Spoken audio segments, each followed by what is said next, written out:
My mother destroyed my college acceptance letters. Then she saw me accept a Nobel Prize on TV. My mother held the Stanford acceptance letter over the kitchen sink and flicked her lighter. The thick cream paper caught fire instantly, the embossed seal bubbling black. She didn't look at me, just watched it burn like junk mail, then turned on the faucet and washed the ashes down the drain.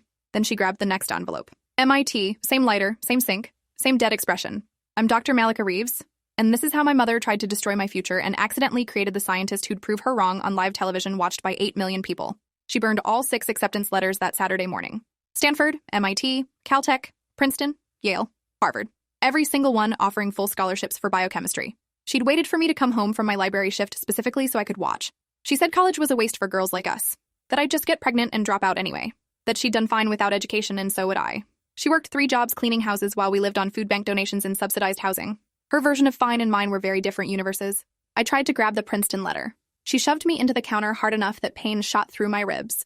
Then she burned it while I held my side trying to breathe. When all 6 were ash, she said I had 2 weeks to find a full-time job or get out. I was 18 now, legally an adult. She'd done her duty. I had $340 saved and no car. My phone was on her plan. Every document I needed was locked in her filing cabinet. She'd timed this perfectly for a Saturday, so I couldn't even call the schools until Monday. She'd been planning this since I started bringing home straight A's in middle school. My success threatened whatever story she told herself about our lives. That night, I taught myself everything about replacing destroyed acceptance letters. Our spotty internet kept disconnecting, but I found enough. The schools had records of my acceptance, but without original letters containing scholarship codes and enrollment details, everything would be complicated. I'd need to contact each office individually, prove my identity, request replacements, all while my mother controlled my mail and phone access. The trap was elegant and thorough. Sunday morning, I walked 3 miles to the public library before it opened and waited on the steps. Dr. Patricia Morrison, the reference librarian who'd supervised my work shifts, found me there at 7 a.m. looking like I'd been crying all night. Because I had been. She asked what was wrong and I broke completely. Told her about the burned letters, the 2-week ultimatum, everything. She said 3 words. We fixed this. She drove me to her house and let me use her office to make calls. It was Sunday, so admissions offices were closed, but I left detailed voicemails at all 6 schools. Family emergency, documents destroyed. Here's every piece of identifying information you need to verify me. Dr. Morrison sat through every call taking notes. When I finished, she made grilled cheese and told me about her own mother who'd said girls didn't need PhDs. She'd gotten hers anyway and spent 30 years in pharmaceutical research before retiring. She said some parents can't handle their children surpassing them, can't celebrate success they never achieved.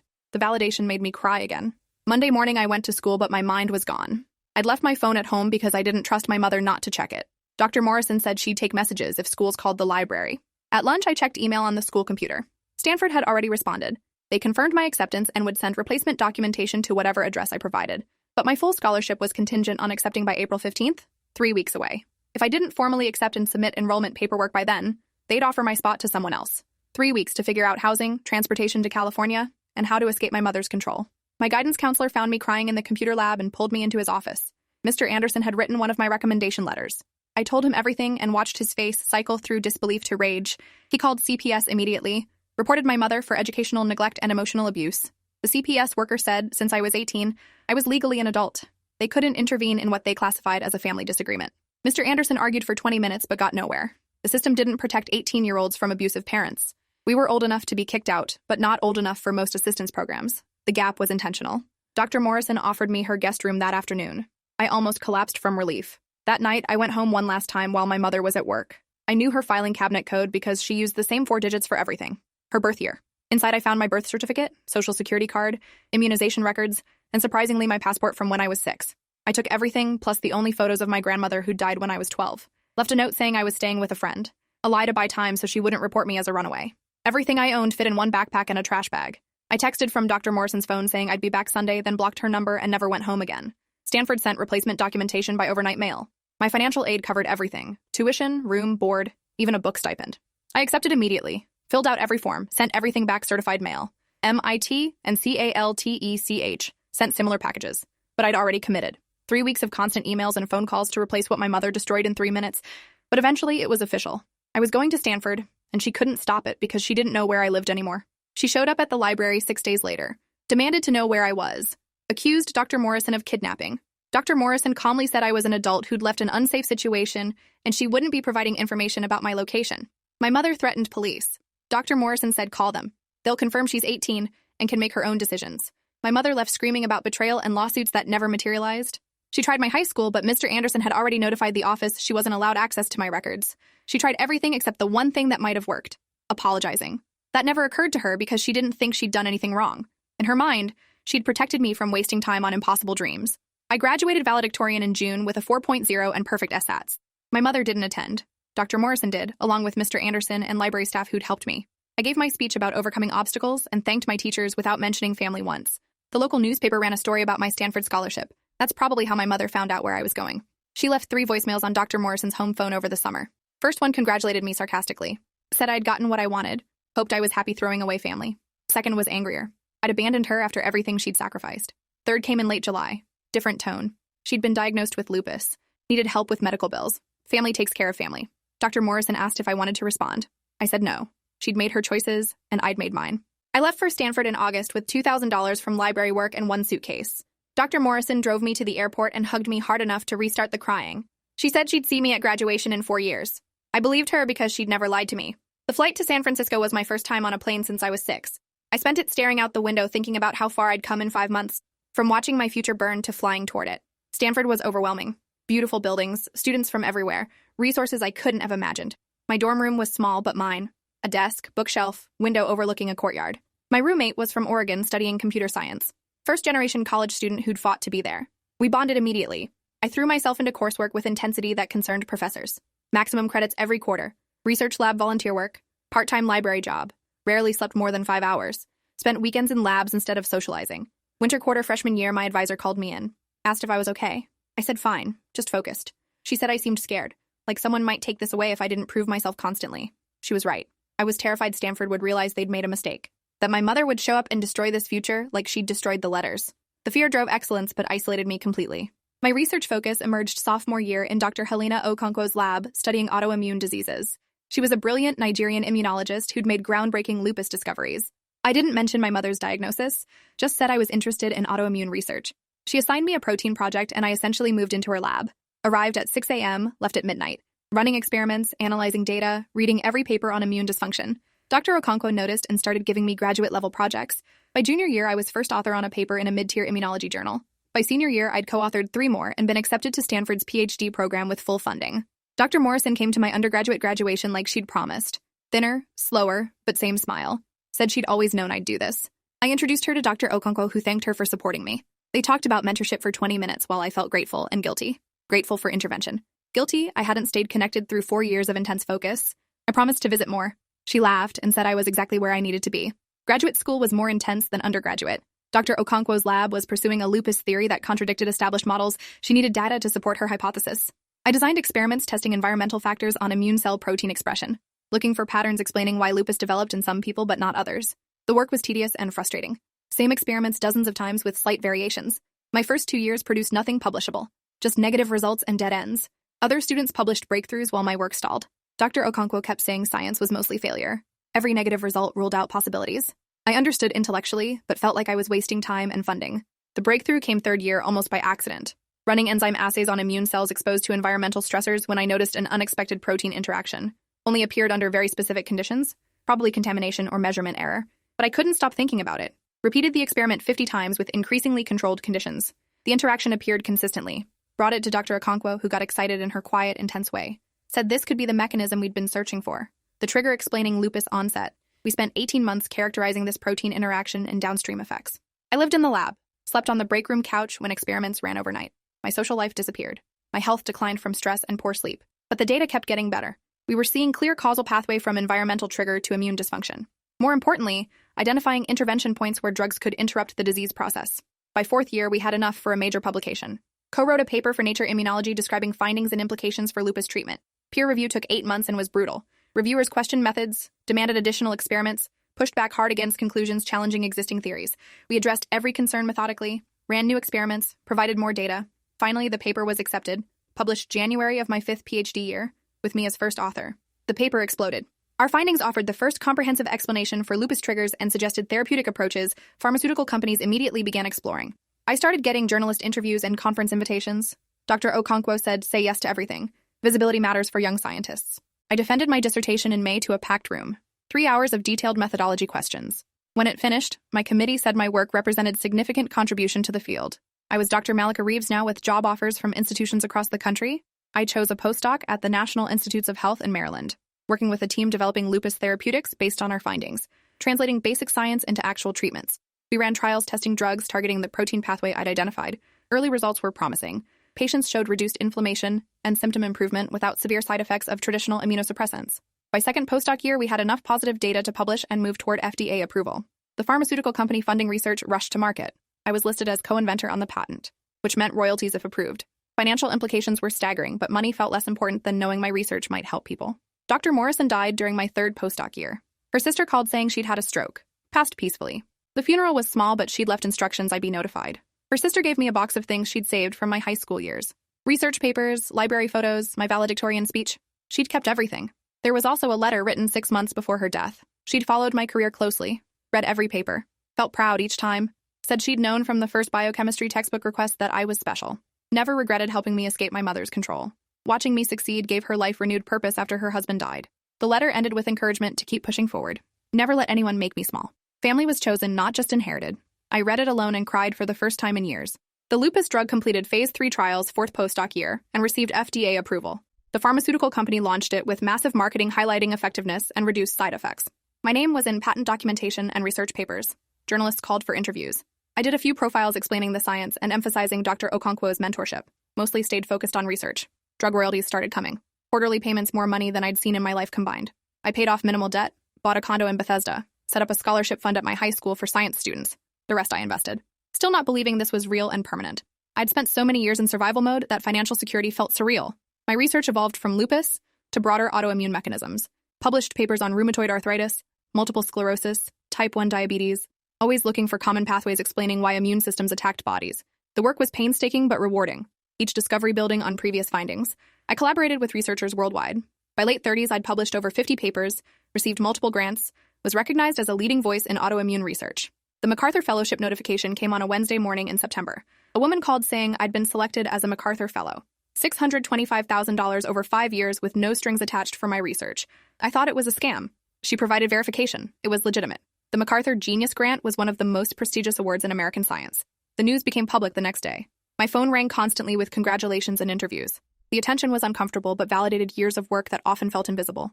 Then came the email that changed everything. Subject line, Nobel Prize nomination. I stared at it for 5 full minutes before opening. A colleague from the Karolinska Institute in Sweden writing to inform me I'd been nominated for the Nobel Prize in Physiology or Medicine. My work on autoimmune disease mechanisms had fundamentally changed how the medical community understood immune system dysfunction. The nomination itself was an honor. Actually, winning was statistically unlikely. Hundreds of scientists got nominated annually. Only 3 won. I filed it mentally under nice but impossible and went back to research. My lab was exploring whether the protein pathway I'd discovered in lupus appeared in other autoimmune conditions. Early data suggested yes. We might be looking at a universal mechanism underlying multiple diseases. If we were right, treatments I'd developed for lupus could be adapted for dozens of other conditions. The implications were staggering. 6 months later, I got another email. This one from the Nobel Committee. More formal, requesting updated CV and publication list. Standard procedure for finalists, they said. My hands shook typing the response. I told my postdoc supervisor who congratulated me but cautioned that finalist status didn't mean winning. Most finalists never won. I shouldn't get my hopes up. I didn't. Or I tried not to. But some small desperate part of me that had watched acceptance letters burn 15 years ago whispered, what if? The Nobel Committee called on a Monday morning in October at 5:47 a.m. A Swedish accent saying, congratulations, I'd been awarded the Nobel Prize in Physiology or Medicine for my discoveries concerning autoimmune disease mechanisms and therapeutic applications. The prize would be shared with 2 other scientists who'd made related contributions, but my work was cited as the breakthrough that catalyzed the field. The ceremony would be in Stockholm in December. Was I available to attend? I said yes in a voice that didn't sound like mine. They said the announcement would be public in 30 minutes. I should prepare for media attention. Then they hung up and I sat on my bedroom floor trying to process that I'd just won the Nobel Prize, the most prestigious award in science, at 38 years old. For work, that started because my mother had lupus and I'd wanted to understand why. My phone started ringing before the 30 minutes were up. News had leaked. Colleagues, journalists, my research institution, everyone wanted comments. I ignored all of it and called the one person I wanted to tell. Dr. Okonkwo answered on the second ring. I said, I won. She screamed. Actually screamed with joy, and then started crying. Said she'd known when I was her undergraduate running experiments at midnight that I was going to do something extraordinary. But Nobel Prize extraordinary exceeded even her expectations. We stayed on the phone for an hour talking about the research journey and everyone who'd supported it. I wished Dr. Morrison was alive to hear this. She'd believed in me when I had nothing. Gave me the foundation everything else was built on. The media attention after the Nobel announcement was overwhelming. Every major news outlet wanted interviews. Science magazines wanted profiles. My face was suddenly on magazine covers and news websites. The attention felt surreal and uncomfortable. I wasn't used to being visible. I'd spent my career hiding in labs running experiments. Now I was being called a genius and a groundbreaker and an inspiration. The story that kept getting repeated was my background. First-generation college student from poverty who'd overcome obstacles to revolutionize autoimmune research. Journalists loved the narrative arc from struggling to success. What they didn't know yet was the specific obstacle I'd overcome, that my own mother had literally burned my college acceptance letters trying to prevent this exact future. I hadn't told anyone that story except Dr. Morrison and a few close friends. It felt too personal, too raw. But as the Nobel ceremony approached and media requests intensified, I realized this was a platform I'd never have again. Millions of people would be watching, and somewhere in subsidized housing in my hometown, my mother would be one of them. The idea formed slowly, a way to acknowledge what happened without being cruel, a way to tell the truth about obstacles without making it about revenge. I drafted my Nobel acceptance speech carefully over 6 weeks, wrote and rewrote every word, showed it to Dr. Okonkwo, who cried reading it, showed it to my therapist, who said it was powerful and healing, kept the most important detail for the end, the part my mother wouldn't see coming. The Nobel ceremony was in Stockholm in December. The venue was stunning. Hundreds of people in formal wear, Swedish royalty, international media, cameras everywhere. I wore a simple black gown and tried not to throw up from nerves. When they called my name to accept the award, I walked to the podium with my speech folded in my pocket. Started by thanking the Nobel Committee and my fellow laureates. Thanked Dr. Okonkwo and my research teams. Thanked the patients whose suffering motivated the work. Then I took a breath and told the story I'd never told publicly. When I was 18, I received acceptance letters from 6 universities offering full scholarships to study biochemistry. I was the first person in my family to attend college. I was so proud. I thought my parent would be proud too. Pause. Let it land. Instead, my mother burned every single acceptance letter in the kitchen sink, one by one, while I watched. She said college was a waste for girls like us, that I should get a job instead. She gave me 2 weeks to find work or she'd kick me out. The room was completely silent. I'm standing here today because one librarian believed in me when my own mother didn't. Dr. Patricia Morrison gave me a safe place to live and helped me rebuild my future from ashes. Literally. She passed away 5 years ago. But this award is as much hers as mine? She saw potential in a terrified teenager and refused to let it be destroyed. I held up the Nobel Prize medal. This represents 15 years of research into autoimmune diseases. Diseases like the lupus my mother was diagnosed with the summer I left for Stanford. The same mother who tried to prevent me from getting the education that led to treatments that might help her and millions of others. The irony hung in the air, heavy and deliberate. I'm not sharing this story for sympathy or to shame anyone. I'm sharing it because there are kids watching this who have parents who don't believe in them, who actively work against their dreams, who say their ambitions are impossible or wasteful. I want those kids to know that your family's lack of vision doesn't determine your future. Your potential isn't limited by their fears. My voice was steady now. Strong. Find your Dr. Morrison. Find the teachers, librarians, counselors, mentors who see what you're capable of becoming. Build your family from people who celebrate your success instead of sabotaging it. And know that the obstacles meant to stop you can become the fuel that drives you further than anyone imagined possible. I paused and looked directly at the camera, knowing my mother was watching somewhere, knowing she'd recognize herself in every word. To everyone who tried to make me small, thank you. You made me resilient instead. You taught me that belief in myself matters more than anyone else's approval. And you gave me a story worth telling at the pinnacle of my career. I held up the medal again. This is what happens when you try to destroy someone's future by burning their acceptance letters. Sometimes they don't just recover. Sometimes they win the Nobel Prize. The room erupted in applause. Standing ovation that lasted 3 full minutes. I walked off the podium shaking but satisfied. The speech would be broadcast globally, translated into dozens of languages, watched by millions. And somewhere in her living room, my mother was watching her daughter accept the world's highest scientific honor while telling everyone exactly what she'd done to try to prevent it. The speech went viral within hours. Clips on every social media platform. News outlets running headlines about the Nobel laureate whose mother burned her college letters. Education advocates sharing it as proof that family sabotage doesn't have to be destiny. Students reaching out saying the story gave them hope. My inbox filled with thousands of messages from people who'd faced similar obstacles. Parents who hadn't believed in them. Families who'd actively worked against their dreams. They said seeing someone succeed despite that kind of betrayal made their own struggles feel less isolating. The validation was overwhelming. I hadn't realized how many people carried similar wounds. 3 days after the ceremony, my phone rang from a number I didn't recognize. I almost didn't answer, but something made me pick up. Silence on the other end. Then my mother's voice, smaller than I remembered. I watched your speech. More silence. I waited. I didn't know you felt that way about the letters. I thought I was protecting you. The audacity was breathtaking. Even now, framing destruction as protection. I could have screamed, could have listed every way she'd failed me. Instead, I said very calmly, you burned my future because you couldn't stand that I wanted more than you'd achieved. That's not protection. That's cruelty. And the fact that you still can't admit it tells me everything I need to know about whether we'll ever have a relationship. She started to argue. I hung up, blocked the number, sat there feeling lighter than I had in years. The Nobel Prize brought opportunities I couldn't have imagined. Universities offering endowed chairs, research institutions offering blank check lab budgets, pharmaceutical companies wanting collaborations. I chose a position at Johns Hopkins, directing a new autoimmune research center with funding to hire 20 scientists and pursue any projects we wanted. I used the platform to advocate for first-generation college students and survivors of family abuse. Started a foundation providing housing and support for teenagers cut off by parents for pursuing education. Named it the Patricia Morrison Foundation in honor of the librarian who'd saved me. We helped 50 students that first year, 100 the second. Within 5 years, we'd assisted over 1,000 young people escaping families that tried to limit their potential. Each one was Dr. Morrison's legacy extending further. The Nobel Prize money was substantial.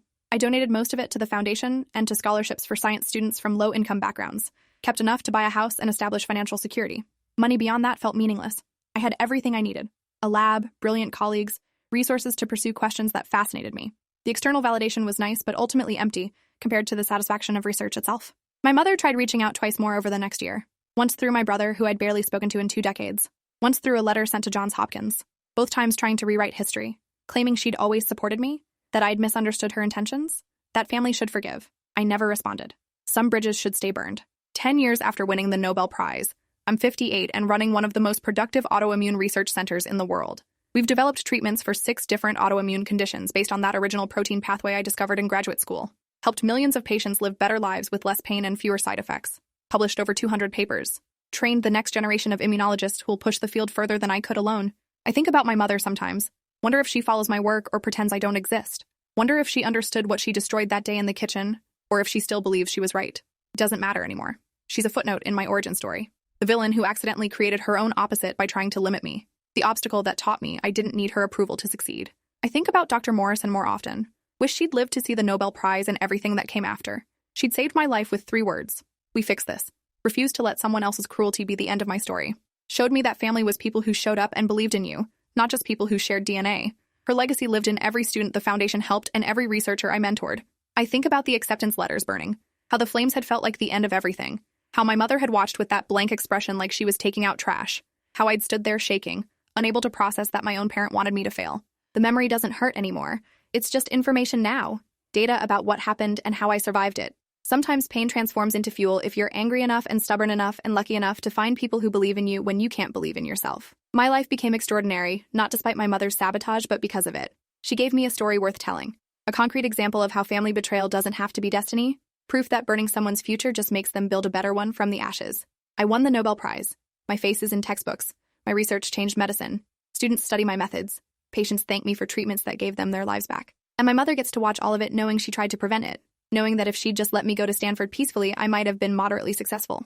But by trying to destroy me, she made me determined to succeed so completely that she could never claim credit or rewrite history. Every award I win, every paper I publish, every life my research improves is proof that she was wrong. That college wasn't a waste. That I was capable of exactly what I believed I could do. That her fear and smallness couldn't limit someone who refused to be limited. The burned letters were supposed to be my ending. Instead, they were my beginning. The moment I learned that I could survive without her. That I was strong enough to rebuild from nothing.